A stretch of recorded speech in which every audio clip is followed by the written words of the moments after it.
suara itu mengatakan kenapa nggak Jokowi yang mengajukan rapid gitu? Kenapa harus Roy Suryo? Ya, kata siapa itu? Kok Zainuddin, Pak? Zainuddin. Ini kasus masih Ijazah. pencemaran nama baik. Kenapa dipertanyaan begitu? Ya udah. Jadi gini, Jokowi kan pelapor. Ketika dia melaporkan suatu tindak pidana, ya, dan ketika laporannya diproses oleh pihak penyidik, kepolisian, sedang berproses, apa yang mau diperapitkan kalau lagi berproses? Tentunya kan tidak ada yang diperapitkan, gitu. Jadi Jokowi nggak punya posisi untuk melakukan perapit sampai saat ini. Kenapa? Karena laporannya sedang berproses. Kecuali laporannya tiba-tiba oleh penyidik dihentikan di SP3. Jokowi sebagai korban, sebagai pelapor bisa mengajukan perapit. Kenapa? Karena laporannya dihentikan di SP3. Dia mengajukan peradilan. Gitu. Nah, tapi ini kan laporannya sedang berproses, nggak ada penghentian kan. Jadi apa posisi Pak Jokowi bisa melakukan perapit? Kan jawabannya tidak ada. Jadi Pak Jokowi sepanjang perkara masih proses, dia tidak bisa mengajukan peradilan. Gitu. Nah, lain halnya dengan pihaknya Roy Suryo. Nah, mereka sudah bisa mengajukan peradilan karena posisi mereka sudah dijadikan tersangka. Lewat gelar perkara dibikin kenaikan status dari saksi menjadi tersangka. Jadi mereka sebagai terlapor kemudian menjadi tersangka. Nah, menjadi tersangkanya ini sudah punya posisi, mereka punya hak untuk mengajukan peradilan terhadap status tersangkanya. Gitu. Jadi sampai sekarang yang punya hak untuk mengajukan perapit adalah pihak si terduga, terlapor, karena mereka statusnya dinaikkan sebagai tersangka. Sementara Jokowi sendiri belum punya legal standing untuk mengajukan perapit. Kenapa? Karena masih perkaranya, laporannya masih dalam proses. Gitu. Tapi sebenarnya untuk mengajukan perapit sendiri itu memang ada korban dan tersangka juga nggak sih, Bang? Yang Ya, bisa mengajukan perapit ini kan mengajukan peradilan terhadap posisi-posisi formal penanganan perkara. Termasuk juga kalau material-materialnya ternyata bertentangan dengan tujuan penanganan perkara, itu bisa diajukan perapit. Tapi perapit ini selalu punya dasar. Dasarnya perapit bagi pelapor adalah kalau perkaranya tiba-tiba dihentikan oleh penyidik tanpa suatu keadaan yang jelas. Gitu. Jadi pelapor bisa mengajukan perapit. Karena apa? Karena kok perkara laporan saya di SP3 gitu. Itu si pelapor bisa mengajukan perapit. Atau posisinya si terlapor kemudian status dia dari terlapor saksi menjadi tersangka, dinaikkan statusnya menjadi tersangka. Nah, mereka bisa mengajukan, si terlapor ini bisa mengajukan perapit. Sudah bisa perapit itu aja. Gitu. Ini kan mereka masih ngotot untuk kasus ini sebenarnya sudah gugur. Kata siapa? Pak Preseno. Nggak bisa, kasus mana yang bisa gugur? Karena kemarin udah melihat udah ada 3 RJ dari sebelumnya. Nggak gitu cara melihat hukumnya proses penanganan perkara. Gitu. Jadi satu kasus bisa terjadi. Nah, ini kan kasus pencemaran nama baik ya. Ini kita sifatnya spesialis ya. Jadi kasus pencemaran nama baik, kalau ada beberapa terlapor itu kemudian laporin satu aja. Nah, tapi beberapa terlapor ini kalau misalnya 2 atau 3 terlapor kemudian minta maaf, terjadi RJ terhadap 2 atau 3 terlapor ini kan. Tapi terlapor yang lain tetap berproses dengan satu laporan ini. Gitu. Jadi itu khusus kasus pencemaran nama baik ya. Berarti itu tidak menggugurkan tidak, LP ya, Bang ya? Tidak. Nah, terus kan ini mah mereka membandingkan dengan kasusnya Jessica sama Ferdy Sambo juga, Bang. Karena dimana pada saat itu kan kasus tersebut itu cukup cepat di P21 masuk ke persidangan. Jessica yang mana ya? Jessica yang cyanida. Ini kasus pembunuhan, beda lagi.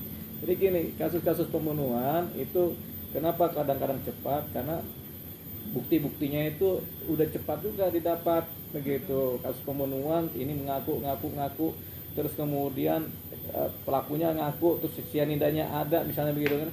Ya semuanya buktinya udah lengkap, cepat juga, tapi nggak begitu cepat juga sih kasus pembunuhan ini kan. Ada juga yang sampai 3-4 tahun kasus pembunuhan diproses kan, karena bukti yang kurang cukup begitu. Oke, jadi nggak bisa kemudian membanding-bandingkan apple to apple antara satu kasus dengan kasus lain. Setiap kasus selalu ada kekhususannya sendiri gitu. Jadi nggak bisa dibanding-bandingkan. Kita nggak bisa membandingkan kasus pencurian sama kasus penganiayaan berat. Kita nggak bisa bandingkan kasus perampokan dengan kasus perzinahan. Nggak bisa. Semua ada kekhususannya. Karena kan sama-sama viral, Kak. Ya, kalau sama-sama viral itu ini salah menggeneralisasikan fakta-fakta, objek-objek gitu kan. Jadi itu dia. Kita nggak bisa menggeneralisasikan antara kita pribadi dengan seseorang yang lain seolah-olah sama, nggak bisa, masing-masing punya karakter. Jadi kalau dalam perkara pidana, pasal-pasal pidana, setiap kasus satu pasal pun ada beberapa kasus yang kemudian mirip-mirip tapi berbeda, itu nggak bisa digeneralisasikan gitu, karena setiap kasus itu berbeda, punya bukti sendiri, punya saksi sendiri, punya keunikan tersendiri, dan punya tersangka yang tersendiri juga. Jadi nggak bisa kita kemudian membanding-bandingkan. Di persoalan pidana nggak bisa kita banding-bandingkan. Oke. Bang, Mas Supal, ketika nanti di persidangan kemarin kan juga dari pihak Pak Jokowi menyebutkan bahwasanya Pak Jokowi akan menunjukkan ijazahnya pada saat persidangan. Tapi Kozinudin mengatakan itu bukan kewenangan dari Jokowi, tapi udah ke jaksa. Begini, jadi jaksa berwenang menghadirkan saksi. Jadi jaksa berwenang menghadirkan saksi, Jokowi namanya kan, Pak Jokowi. Nah, tapi Pak Jokowi berwenang mengajukan buktinya dia, begitu. Jadi dia namanya derivatif, saksi derivatif, saksi turunan, gitu. Jadi yang memang yang berwenang mengajukan saksi-saksi itu adalah pihak jaksa. Di mana-mana jaksa mengajukan saksi-saksi kan, yang kemudian dikemas untuk mendapatkan bukti-bukti, fakta-fakta pidana. Nah, ketika saksi dihadirkan, misalnya saksi si Fulan dihadirkan sebagai saksi, tapi ketika Fulan jadi saksi, Fulan berwenang menghadirkan dia punya bukti, gitu. Jadi si Fulan gini bilang, ini loh bukti saya ini ada, saya punya sendok, ini bukti saya ini, gitu. Jadi saksi setelah diberikan kewenangan oleh jaksa menjadi saksi. Nah, saksi ini punya hak untuk menampilkan buktinya, gitu. Dalam hal ini, kalau kasusnya yang Jokowi punya, jaksa berwenang memanggil Jokowi menjadi saksi. Nah, setelah itu ketika di persidangan, Jokowi lah yang punya kewenangan menampilkan buktinya, yaitu ijazahnya. Gitu. Berarti yang akan membuka pun tetap Pak Jokowi. Tetap Pak Jokowi yang membuka kesaksiannya, ini loh ijazahnya saya. Di situ kan. Nah, kalau ijazahnya sudah dipegang sama jaksa sebagai barang bukti, Jokowi tinggal menunjukkan saya punya ijazah asli. Ijazahnya sedang dipegang jaksa, ditunjukkan lagi nih ijazahnya benar. Iya, betul itu ijazahnya. Gitu. Jadi siapa tadi yang bilang itu yang berwenang jaksa? Benar, dia dalam tingkat pertama, yaitu bahwasanya jaksa yang berwenang menampilkan Jokowi sebagai saksi. Tapi untuk ijazah, Jokowi yang punya kewenangan untuk menunjukkan ijazahnya, walaupun ijazahnya ada dipegang sama jaksa. Jadi jaksa ngasih ijazahnya, Jokowi tinggal bilang iya ini benar. Atau kalau ijazahnya nggak dipegang sama jaksa, dipegang Jokowi yang menunjukkan tuh, ini ijazah saya, begitu di persidangan. Ini Koizunudin ya yang bilang begitu. Dia mungkin nggak belajar turunan itu dari turunan dari Fatihnya, nggak belajar itu, dia udah suruh belajar lagi aja, dia itu dah ribet sama dia ini gitu. Terus karena kan dia juga bilang Mbak, kalau misalnya jika ini pun kasus dipaksakan untuk di P21 kan, itu sama aja jaksa itu menerima barang yang bermasalah. Barang apa karena yang kan bermasalah? itu yang ijazah, karena itu yang akan dituntut katanya Pak. Iya, itu kan bukan persoalan ijazah yang utama, yang ijazah kan yang utama kan penyebaran nama baik. Jadi nggak ada tuh P21 dipaksakan, tuh nggak pernah dengar kita P21 dipaksakan. Jadi P21 itu mengikuti tujuan laporan. Tujuan laporannya kan adalah pidana pencemaran nama baik itu dulu tuh, pencemaran nama baik sebagai bukti-bukti primer.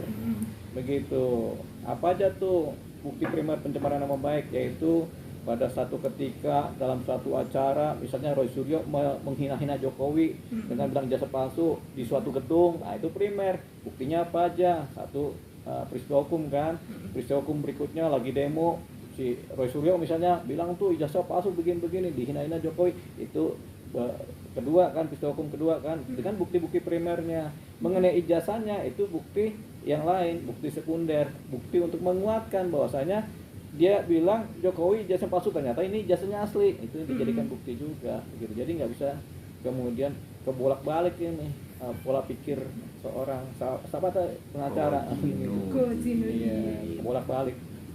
Bang, yang lagi menarik kan abang juga sudah jabarin terkait bukti-bukti. Memang dari pihak sana juga bukti yang dipegang atau yang disita oleh jaksa atau penyidik itu barang kejahatan, itu ijazahnya Pak Jokowi. Nah, kita jelasin ya.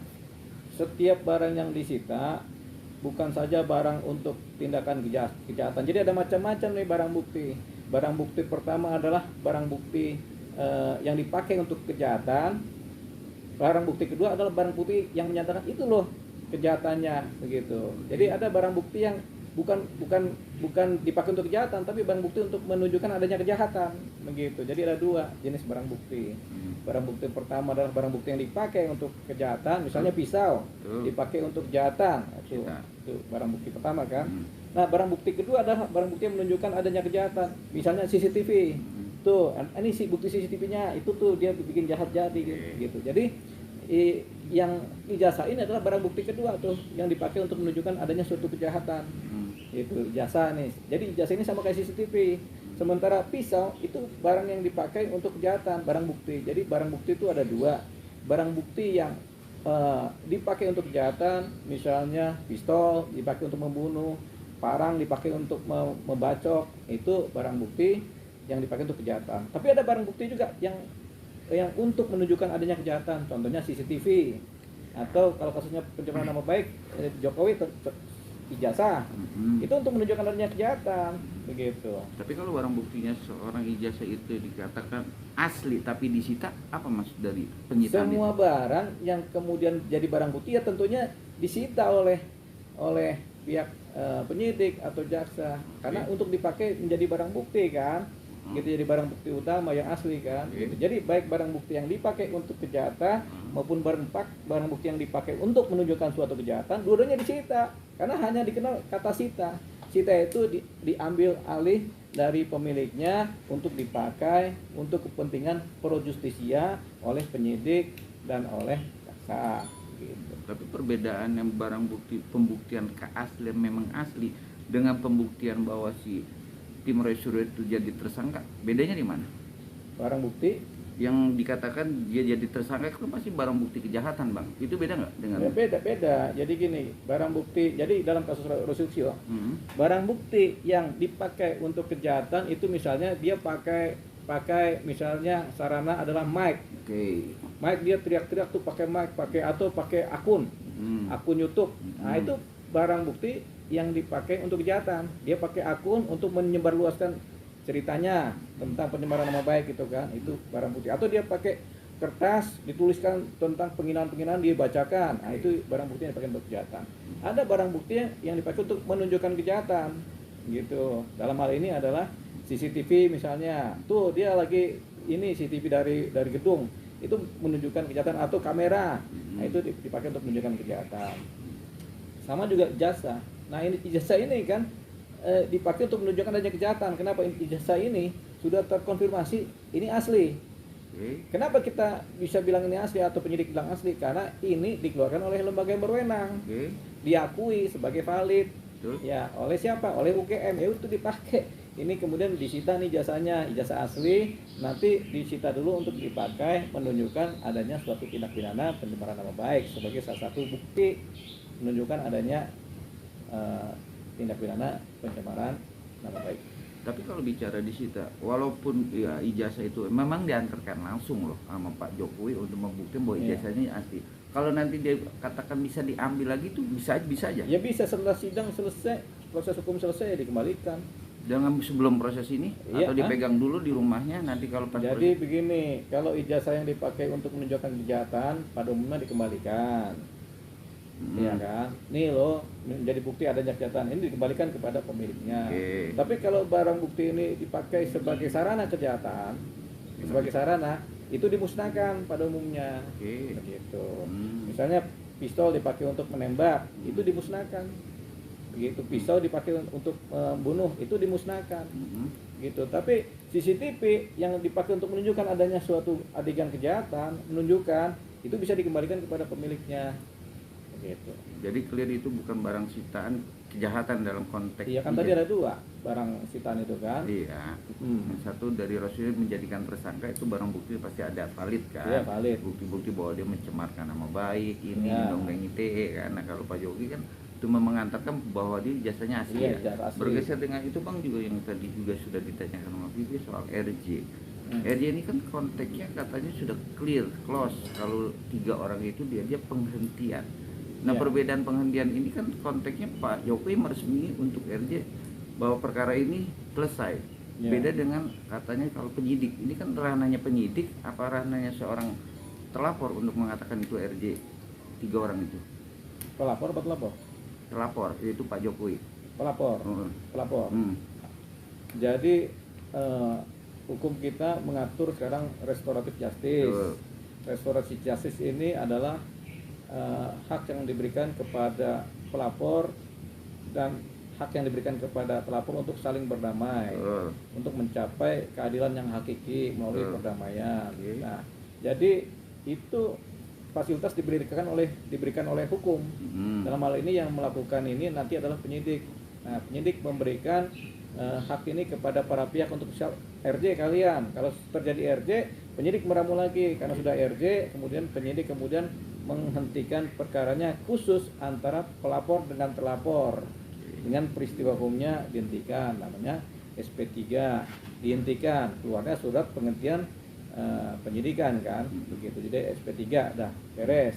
Tapi si pelapor dengan pelaku yang lainnya kan tidak ada RJ, itu tetap berjalan, dia tetap dengan satu laporan ini bisa dijalankan gitu. Jadi intinya tetap proses, bukan biarpun satu LP, tapi kalau yang dimaafin 3 atau sudah RJ itu selesai, tapi kalau yang lain masih tetap berjalan Bang. Tetap berjalan. Kita ambil contoh sederhana, kita melaporkan pencemaran nama baik atas diri kita dengan 5 atau 6 akun yang berbeda yang ada di dalam YouTube, di mana para akun ini mungkin nggak saling kenal atau saling kenal. Nah, tapi setelah laporan jalan dengan satu laporan, dari 5 akun yang kita laporkan, 3 akun ini kemudian berdamai dengan kita. Oke, kita tidak melakukan Anda yang 3, tapi kita masih melaporkan yang 2. Yang 2 ini yang tetap berjalan karena tidak ada RJ terhadap yang 2 ini kan. Oke, Bang, lahir untuk dulu tetap argumentasi netizen pun siapapun berpendapat bahwa tidak akan ada P21 dan bisa clear SP3. Nah, Bang meyakinkan juga nggak itu? Karena netizen kok sampai sekarang belum ada P21. Perkara ini kan nggak serta-merta cepat selesai dalam proses penyidikannya. Ada yang lama selesainya, baru selesai gitu. Jadi semuanya relatif, tergantung penanganan perkaranya sama tingkat kesulitan meramu perkaranya.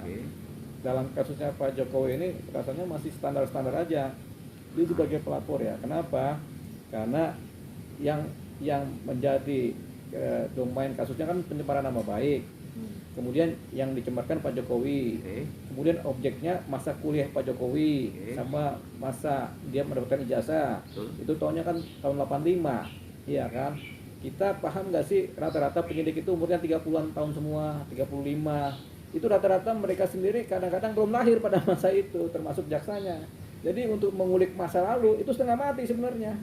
Kadang di masa lalu itu dokumen-dokumennya sudah ada yang hilang, ada yang rusak, ada yang kemudian hancur oleh karat, ada kemudian saksinya sudah nggak ada, dosen-dosen sudah pada mungkin sudah nggak ada, rektor sudah nggak ada, dicari juga susah. Itu lebih rumit untuk penanganan seperti itu. Tapi dengan adanya lembaga yang stabil kayak UGM nyatakan ini ijazahnya asli, memang sudah valid, sudah itu yang dipakai. Tapi memang tidak semua perkara berjalan cepat. Ada perkara yang berjalan secara perlahan tapi pasti. Yang penting semuanya lengkap dan terakomodir, baik data, baik bukti, baik saksi. Setelah itu baru dibundling gitu, dibundel, dimasukkan untuk diajukan ke P21. Dan kalau perkara ini masih berproses, tentunya dipastikan adalah P21. Gitu. Kalau kata P21 tahap 2, P21 itu memang sudah ada atau belum ada sih Bang? Ya sebenarnya P21 itu sebenarnya sudah ada, tapi mungkin nggak dibuka ke publik ya, tetap di wilayah jaksa. Jadi ada tahap-tahap di mana tingkat pertama P21 yaitu surat jaksa menyatakan berkas sudah lengkap, ya sudah bisa untuk disidangkan.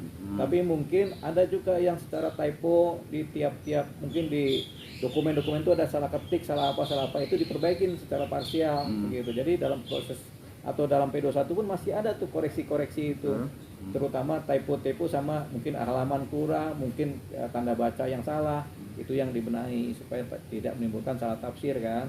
Itu dia. Nah, setelah P21 baru masuk tahap 2. Tahap 2 itu di mana penghadapan baik barang bukti, baik tersangka dihadapkan ke jaksa. Nah, setelah tahap 2 berjalan, jaksa kemudian menyiapkan surat dakwaan. Surat dakwaan dengan bundel dokumen perkara itu kemudian dibawa ke pengadilan untuk diadakan persidangan. Melalui apa? Mekanismenya, bundel ini diajukan ke pengadilan, kemudian dibikinlah oleh pengadilan penetapan majelis hakim dengan ketuanya. Baru setelah itu penetapan hari-hari sidangnya.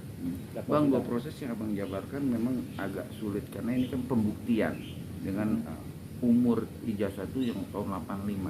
Namun kan dua asumsi yang berbeda ini bahwa ini kan ada sprindik baru dan juga ada RJ, orang-orang RJ yang sudah diajarkan. Ini kan harus dipilah-pilih lagi dengan proses penyidikan yang baru. Kata apa sih tadi sprindik baru itu gimana bang? Karena kan bahasanya sprindik baru itu kemarin bilang 3 laporan yang orang itu tidak diterima. Maksudnya laporannya Pak Jokowi yang diterima. Ya, sprindik itu kan mengikuti pola-pola penyidikan yang pertama, kedua mengikuti pendalaman materi, baru ketiga mengikuti perubahan-perubahan.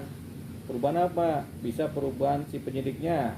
Misalnya penyidiknya berganti, tadinya direktur penyidikan A dia ganti ke B, tentu sprindiknya berubah. Baru kemudian ada ternyata ditemukan bukti baru atau ditemukan suatu kejahatan baru, itu juga sprindiknya berubah begitu. Jadi sprindik itu seringkali berubah mengikuti pola, dan setiap sprindik itu dianggap sebagai sesuatu yang berangkai, ada rangkaiannya, itu tetap dicantumkan dalam satu banding dokumen gitu. Jadi sprindik itu kan surat perintah penyidikan, sifatnya internal. Dari siapa? Dari pimpinan penyidik kepada penyidik pembantu. Jadi bukan surat yang disampaikan kepada publik. Yang disampaikan kepada publik adalah SPDP, surat pemberitahuan dimulainya penyidikan gitu. Itu SPDP pun diberitahukan kepada jaksa, tapi publik boleh tahu. Tapi kalau sprindik itu kan urusan internal gitu. Karena sprindik itu sebenarnya perintah dari atasan kepada bawahan. Ngapain kita ikut campur tuh sprindik-sprindiknya begitu. Tapi kalau untuk kata ikut campur, logika hukumnya nggak akan di SP3 perkara ini? Ya enggak lah, sprindik kan itu bisa berubah kapan aja sprindik. Sprindik itu kadang-kadang dalam satu perkara bisa ada 3 sprindik, 4 sprindik, 5 sprindik, itu berangkai dia. Karena setiap fase penyidikan ada sprindik. Misalnya, oh ternyata kita harus ke sana, sprindik lagi baru begitu. Jadi sprindik itu bisa ada 3 sampai 4 sprindik begitu. Apalagi kalau penyidik utamanya berganti, tiba-tiba pindah jabatannya kan, nah, bikin lagi sprindik baru. Tapi kan anulir atau pendapat asumsi dia ini nggak akan terjadinya P21 loh bang. Atau proses ini berjalan ya tetap judul-judul yang sekarang sepanjang proses masih berjalan tidak ada SP3, itu namanya menuju kepada P21 begitu. Ini kan belum ada SP3, berarti kan P21 begitu. Ngapain sih diributin? Jadi gini, sebenarnya para terduga pelaku ini sebenarnya menikmati aja jalannya perkara ini, karena kan mereka sudah melakukan bermacam-macam. Iya, dugaan pidana lebih dulu kan. Korban kan tinggal menunggu nih. Kita korban Jokowi ini kan, ya kan keadilan saya dihancurkan, nama baik saya dihancurkan kan gitu kan. Jadi kejar terus itu. Jadi perkara ini akan selesai. Karena perkara ini sampai sekarang nggak ada SP3-nya. Jadi P21. Tapi kalaupun sekarang dia masih argumentasi berkuar-kuar, itu nanti kalau proses ini saya pengadilan masuk juga sih bang, hukuman untuk memberatkan dia lagi bang? Nah ini kan mereka berwacana di luar persidangan, berwacana, berdiskursus kan,